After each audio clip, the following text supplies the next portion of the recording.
Esquerdo. O que você tá fazendo, Logan? O que você tá fazendo, Logan? Assim, viu? E que beber o bumbum só um. Estragou, mamãe. Estragou? Estragou. Deixa eu arrumar, então. O que você vai fazer agora? Pronto, arrumei. O que você vai fazer? Não, filho, assim não. Tem que ser assim, ó.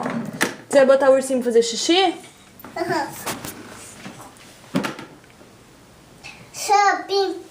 Só um pimpa papel. Você quer limpar o bumbum do ursinho? Ai, ursinho. Você já fez xixi, ursinho? Pergunta pra ele. Pergunta. Talvez que eu gosto. Tá?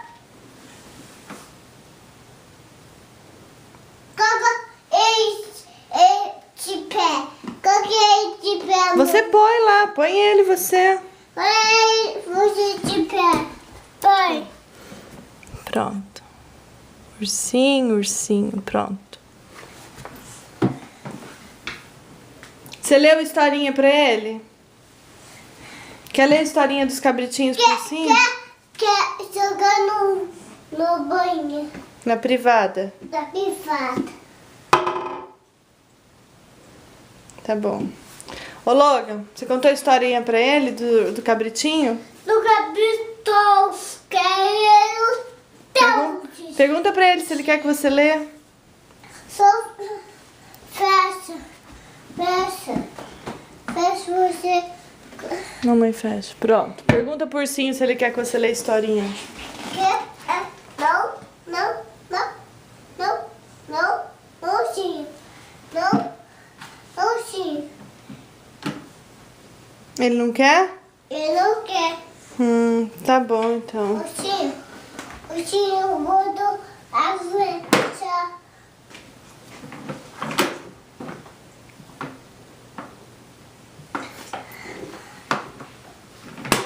Pronto. O que você vai fazer? E põe no berço dormir. Você vai pôr ele no berço pra dormir? De castigo. Eu falo de castigo.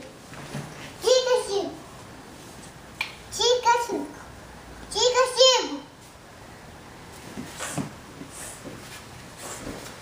Tá bom, o ursinho ficou de castigo agora. Onde você vai, Logan? Onde você vai? Você tá bravo, Logan? Você tá bravo com o ursinho? Hã?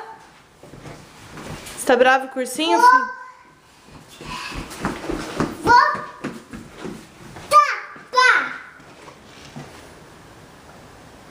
Você tá bravo com o ursinho? Tadinho do ursinho, Logan. Vou jogar o cabelo.